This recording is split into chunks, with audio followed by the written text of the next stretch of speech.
And then I have another round of news for y'all, and probably more even interesting than the other one, than the first round. Now every single day I'm uploading like a kind of 2 long videos, as you know. I mean, to me that is good enough to stay updated when it comes to Real Madrid news and all the stuff, and longer videos, right? Because we can squeeze in all the news so y'all can be, updated, and so y'all know every single thing that is happening right now in Madrid and all the stuff in Real Madrid. So let me get started in this second round of news with saying something not too long, okay, but important. Al-Khelaifi is getting in trouble. Why?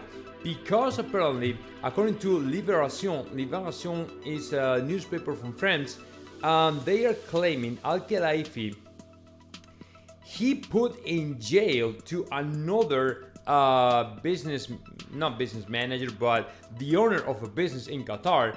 He put him in jail to hide some information, very, sensitive information about him. I haven't read the article yet, right? But apparently this is not going good, because it's a huge scandal that involves him in a scandal of corruption. Let me tell you something. When it comes to Qatar, man, you cannot expect any transparency, any legal stuff, because we are talking about a Middle East country, and in this country we all know what happened, right?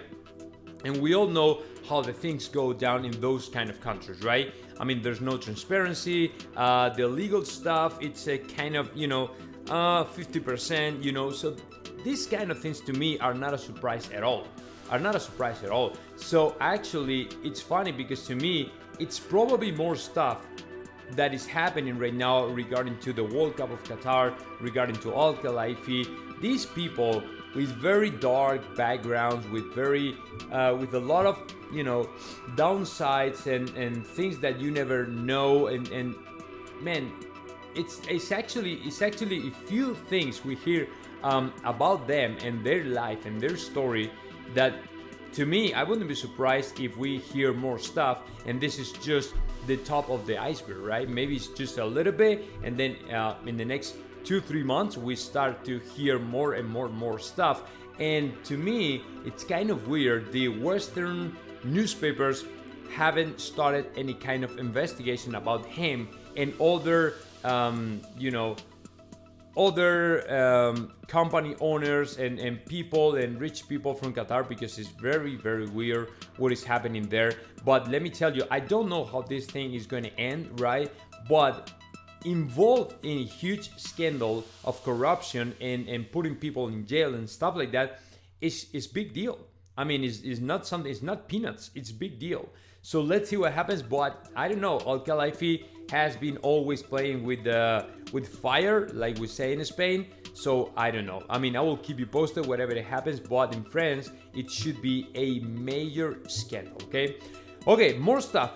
This time, as y'all remember last night, I said, I repeated all the things that El Chiringuito claimed after the meeting of Florentino Perez and the members of Real Madrid. The funny thing is, Edu Aguirre was at the door of the meeting, and he was asking people that were leaving about the assembly, about the meeting and all this stuff, and all of them, they admitted, right? They confirmed Florentino Perez was talking about Erling Haaland and Kylian Mbappe. Well, now Diario AS, Manu Sainz, specifically, is a journalist in Spain, he confirmed he was talking about that, and he delivered another bunch of news that are kind of interesting, because, as you know, Real Madrid, according to Manu Sainz, will go for Haaland in 2024, and this is not a secret anymore, okay? It's not a secret anymore, and Real Madrid will try to sign Erling Haaland in 2024, according to Manu Sainz, which is great. I mean, it's definitely great, okay? So I'm so happy to hear that, and it's probably, it'll probably become another important and major topic for the next assembly, the big meeting on Sunday, okay? So I will keep you posted wherever it happens there. But let me tell you, Mbappe, Erling Haaland, the European Super League, and all the stuff, they will be topics to be talked about next Sunday, and I will keep you posted wherever it happens. Okay, so that is pretty important for us because, as you know, you've been asking me a lot about that, the possibility for Real Madrid to sign Erling Haaland and Kylian Mbappe. What are the odds? What are the chances for them? What are the chances for Real Madrid to sign them? I'm not quite sure about Kylian Mbappe though, but because the way he did the things, right, I don't think Florentino Perez is super happy with that. But maybe, I don't know, if, for example, if you have this scenario where you say, okay, you want to play in Real Madrid, great, sign up this contract, and then we can say that you will come and play for Real Madrid, but no more words. I mean, it's not a word of stuff. The word given, I mean, is a completely waste of time as of now. Why? Because you did it in the past. The last time we really trusted the word given by Kylian Mbappe, and he cheated on us, right? He played us. So the only way for Real Madrid to sign Kylian Mbappe right now is putting a piece of paper on the table, lay a piece of paper on the table, lay the contract on the table, or a pre-contract, pre-agreement, whatever you want to call it, and wait for Kylian Mbappe to sign it up, and then we will say, yeah, Kylian Mbappe will play for Real Madrid. Otherwise, forget it.